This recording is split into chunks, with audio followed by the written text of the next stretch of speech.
14వ వచనంలో ఆ వాక్యము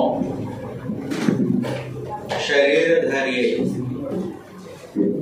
కృపాసత్య సంపూర్ణుడిగా మన మధ్య నివసించెను. తండ్రి వలన కలిగిన అద్వితీయ కుమారుని మహిమ వలె మనము ఆయన మహిమను కనుగొంటున్నాం. ఆ వాక్యము అంటే ఎవరు? ఆదిలో దేవుని యొద్ద దేవుడై ఉన్నటువంటి వాక్యము అనే ఆయన ఎవరి మూలంగా సమస్తమును కలిగినో ఆయన. ఆ వాక్యము అప్పటికి శరీరం లేదు. కానీ ఇప్పుడు ఏం జరిగిందనంటే ఆ వాక్యము శరీరధారిగా భూమి మీద వచ్చింది. వాళ్ళ సిద్ధాంతం ఏంటి? పదార్థంలో దేవత్వం ఉండదు. పదార్థ సంబంధమైనది ఏదైనా చెడే, తప్పది. మీ మెటీరియలిస్టిక్ వాదం తప్పు.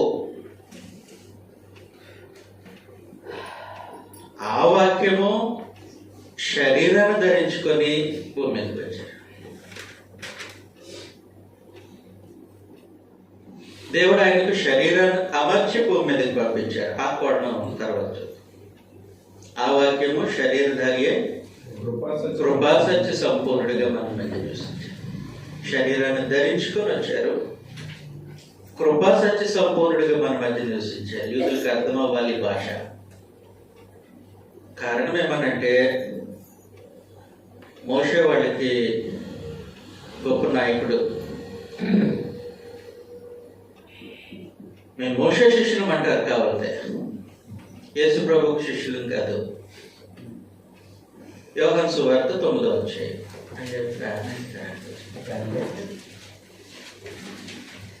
యోహాను సువార్త 9వ అధ్యాయం.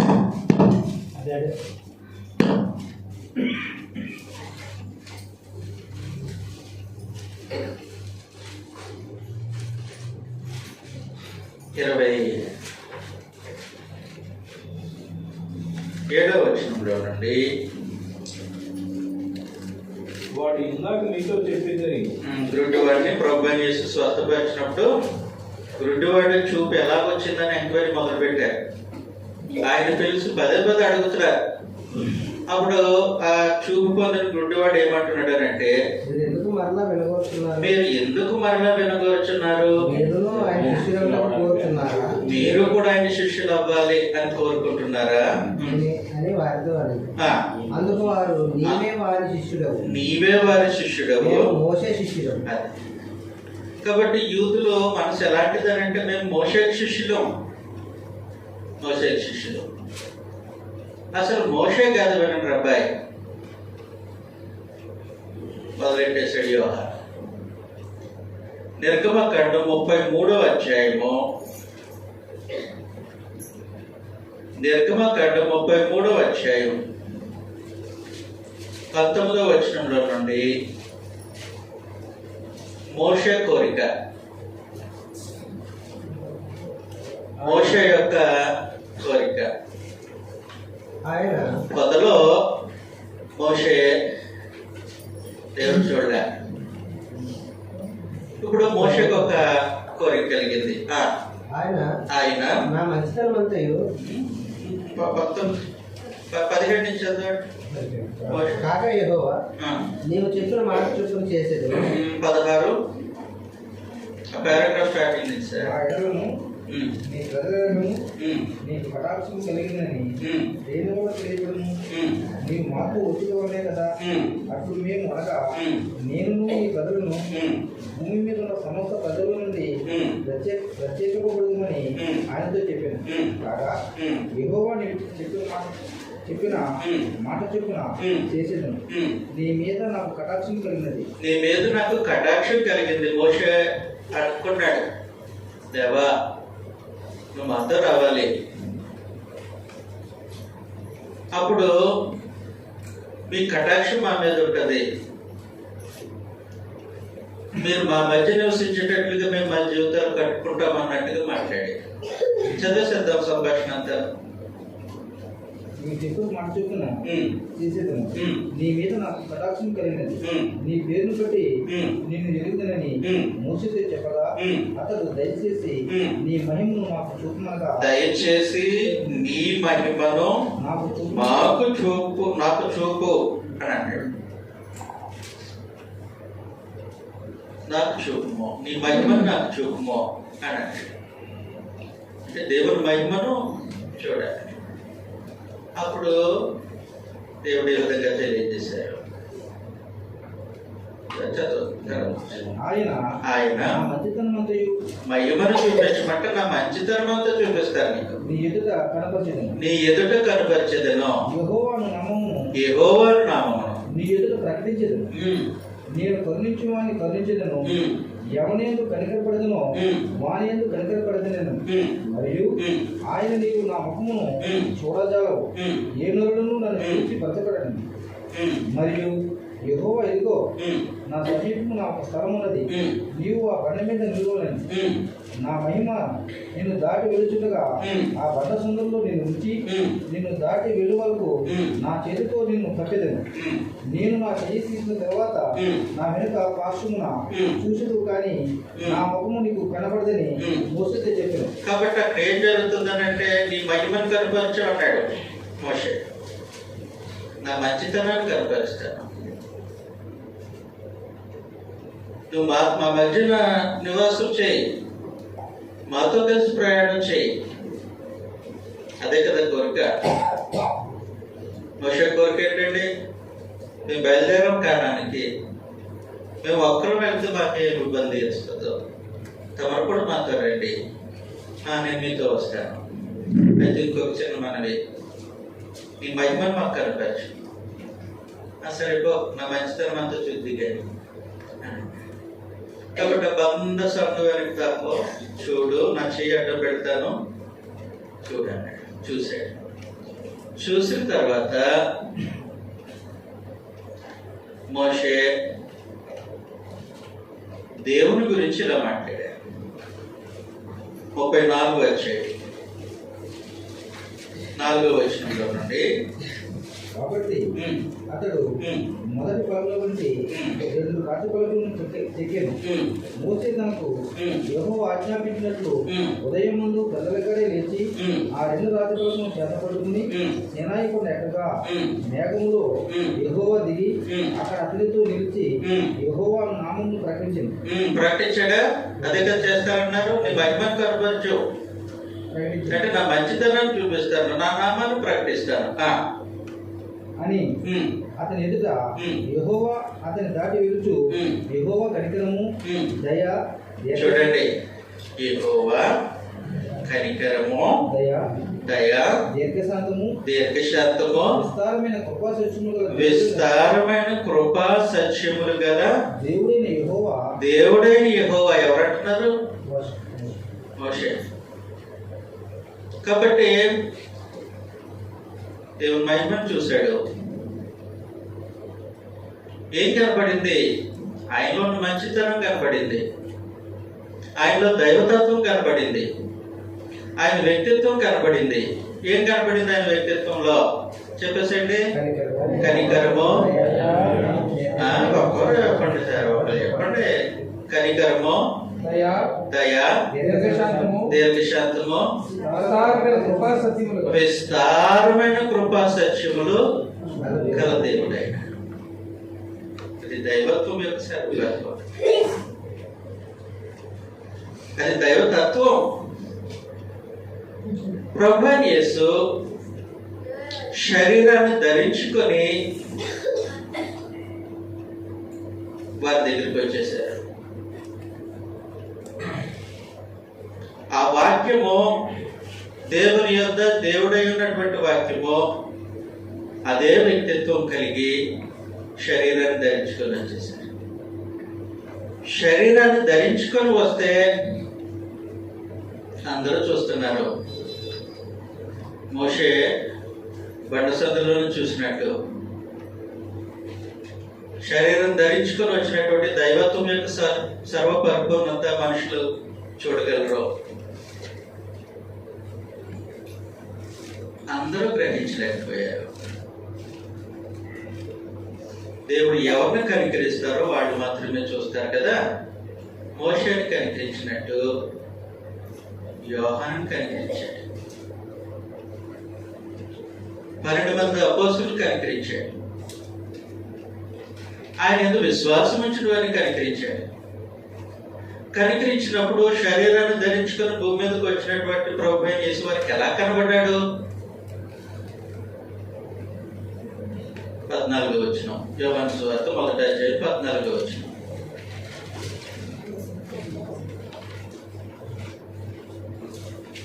యోహాను సువార్త 1వ అధ్యాయం 14వ వచనం. ఆ వాక్యము శరీరధారి అయి కృపా సత్య సంపూర్ణుడుగా ఈ కృపా సత్యముల యొక్క సంపూర్ణత ఎవరి సొంతం? దైవత్వం యొక్క సొంతం, తండ్రి అయిన దేవుని సొంతం. ఆయన యొక్క వాక్యమైనటువంటి ప్రభు అనేసి సొంతం. కాబట్టి దైవత్వం యొక్క సర్వ సంపూర్ణత కలిగిన ప్రభు ఆ దైవత్వంతో కృపా సత్య సంపూర్ణుడుగా మన మధ్య నివసించాడు.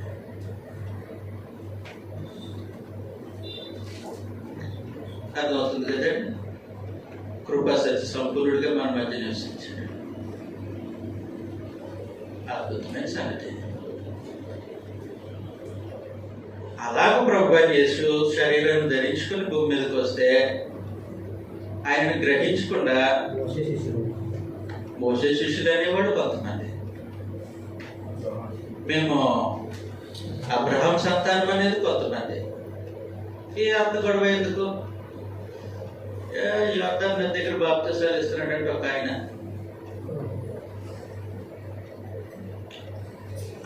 మెసేజ్ అయ్యి ఉంటాడు, మీరు కనుక్కోండి రండి అని పంపించారు. కాబట్టి చదువుతాం 6వ వచనంలో.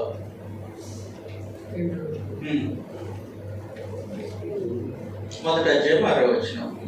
దేవుని యొక్క పంపబడిన ఒక మనుష్యుడు ఉండేడు, అతని పేరు యోహాను.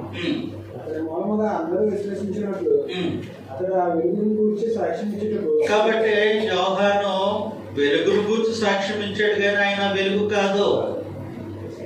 యోహాను సువార్తలో వచ్చిన వాడు పంపబడిన వాడు రెండింటికి వ్యత్యాసం ఉంటుంది. దేవుని దగ్గర నుంచి వచ్చినవాడు ప్రభు అయిన యేసు, పంపబడిన వాడు యోహాను. ఈ వ్యత్యాసం గ్రహించకపోతే ఇబ్బంది పడిపోతాడు. మోసం చేసేస్తారు మిమ్మల్ని.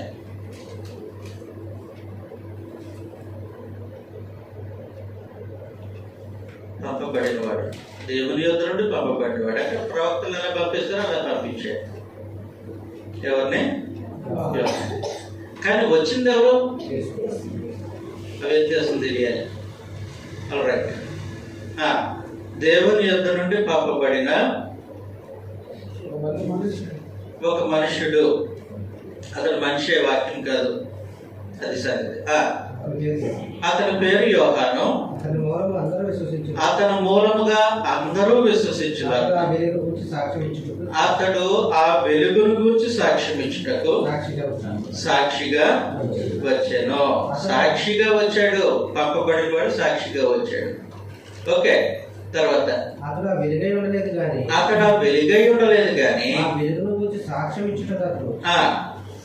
నిజమైన వెలుగు. కాబట్టి ఆయన గురించి సాక్ష్యం ఇవ్వడానికి వచ్చిన ఆయన దగ్గరికి మనుషులను పంపించారు వీళ్ళు 19వ వచనంలో. నీవు ఎవడవని అడుగుటకు యెరూషలేములో నుండి యూదులు యాజకులను లేవీలను యోహాను వద్దకు పంపినప్పుడు అతడు ఇచ్చిన సాక్ష్యం అదే. అతడు ఎరుగనక ఒప్పుకొనెను. అతడు ఎరుగనక ఒప్పుకొనెను. క్రీస్తును కానని ఒప్పుకొనెను. ఏమని ఒప్పుకున్నాడు? క్రీస్తును కానని. క్రీస్తు శరీరాన్ని ధరించుకొని కృపా సత్య సంపూర్ణుడిగా వాళ్ళ మధ్య నివసిస్తుంటే కనుకలేకపోతున్నారు. ఎవరు? నమ్మిన యూదులు కనుకలేదు. కాబట్టి యూదులు ఏం చేశారంటే బాప్తిస్మం ఇచ్చే యోహాను దగ్గరికి మనుషులు పంపించారు, యాజకులు పంపించారు. వాళ్ళైతే బాగా స్టడీ చేస్తారు. తర్వాత లేవీయులను పంపించారు, బాగా స్టడీ చేస్తారు.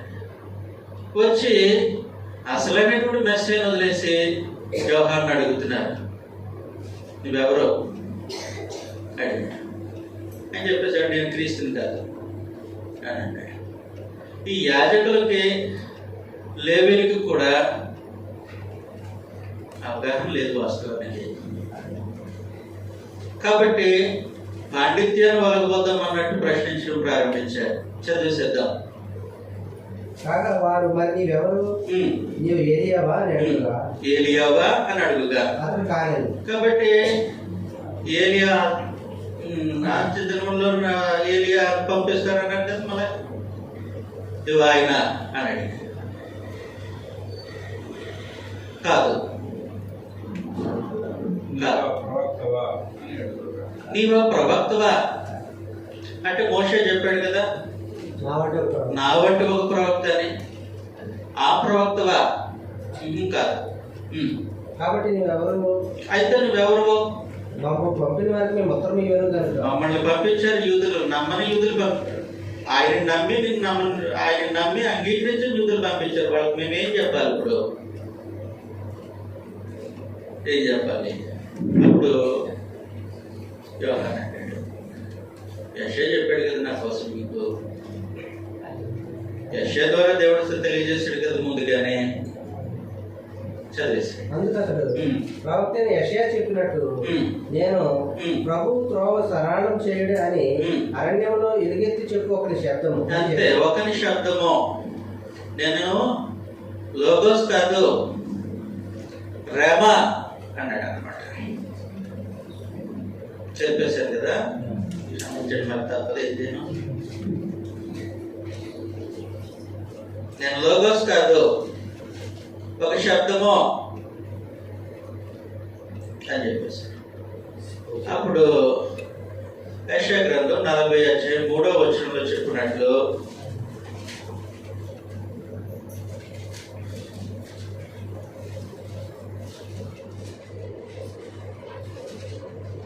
ఆలకించుడి, అడవిలో ఒకడు ప్రకటించుతున్నాడు. ఎట్లనగా అరణ్యంలో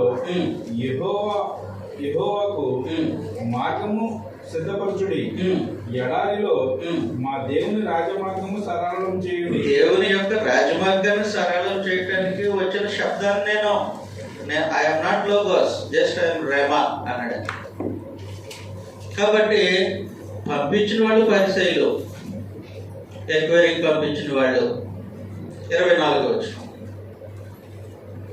పంపబడిన వారు పరిసయ్యులకు చెందిన వారు నీవు క్రీస్తువైనను ఏలియావైనను ఆ ప్రవక్తవైనను కాని ఎడలా ఎందుకు బాప్తిస్మం ఇచ్చుచున్నావని అతన్ని అడుగుతారు. నువ్వు ఆ ప్రవక్తవైనను ఏలియావైనను క్రీస్తువైన కాకపోతే ఎందుకు బాప్తిస్మం ఎందుకు ఇస్తున్నావు అని అడిగాడు. యోహాను నేను నేలలో బాప్తిస్మం ఇచ్చుచున్నాను కానీ. యోహాను ఎందుకు బాప్తిస్మం ఇస్తాడో తర్వాత చెప్తాడు. నేను నీళ్ళలో బాప్తిస్మం ఇస్తున్నాను కానీ ఎందుకు ఇస్తున్నాడంటే ఊరనే చెప్పేస్తాను, తర్వాత వచ్చే వారం చూద్దాం. నేను నీళ్ళలో బాప్తిస్మం ఇస్తున్నాను ఎందుకనంటే శరీరాన్ని ధరించుకున్న లోగోస్ కృపాసత్య సంపూర్ణుడిగా మన మధ్య నివసిస్తున్నటువంటి లోగోస్ ఇశ్రాయేలుకు పరిచయం చేయడానికి బాప్తిస్మం ఇస్తున్నాను.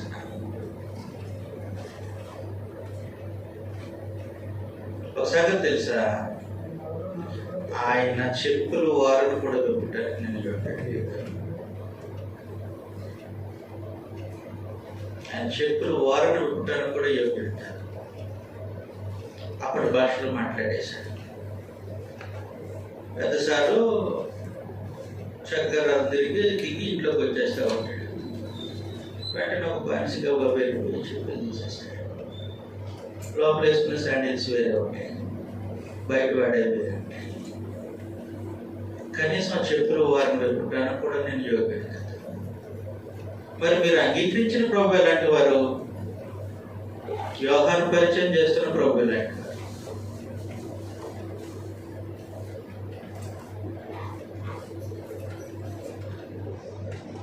యోహాను తన శ్రోతలను అంగీకరించడానికి తాను పరిచయం చేస్తున్నటువంటి ప్రభు అనేసి ఆయన. అలాగే అంగీకరిస్తున్నావా? మరి అంగీకరించుకుంటే దేవుని పిల్లలు ఎందుకు అవుతారండి? యూదుల్లాగా అబద్ధం చెప్పట్లేదు.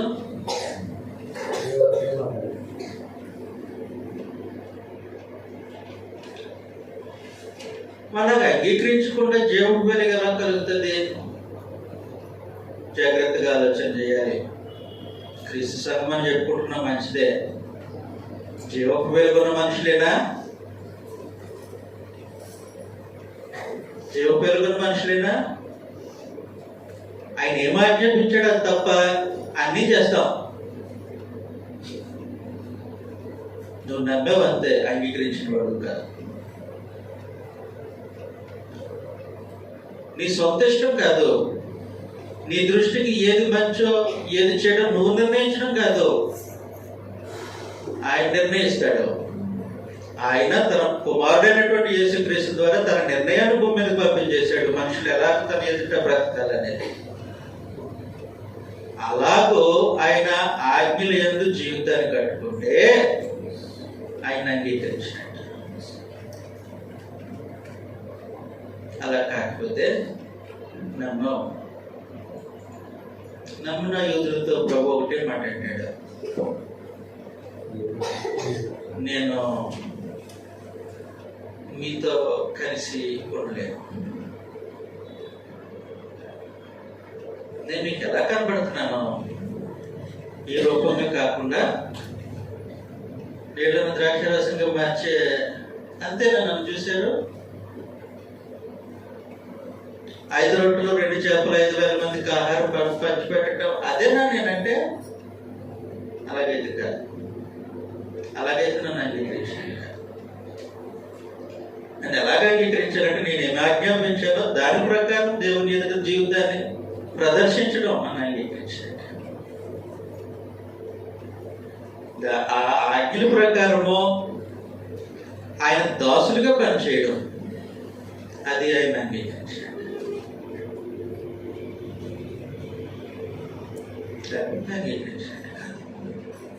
అది యోహాను సువార్త యొక్క సారాంశం. ఒక అధ్యాయాన్ని కంప్లీట్ చేద్దాం అనుకున్నాను, నాకు దేవుడు చేతమైతే చూపిస్తే అందరికీ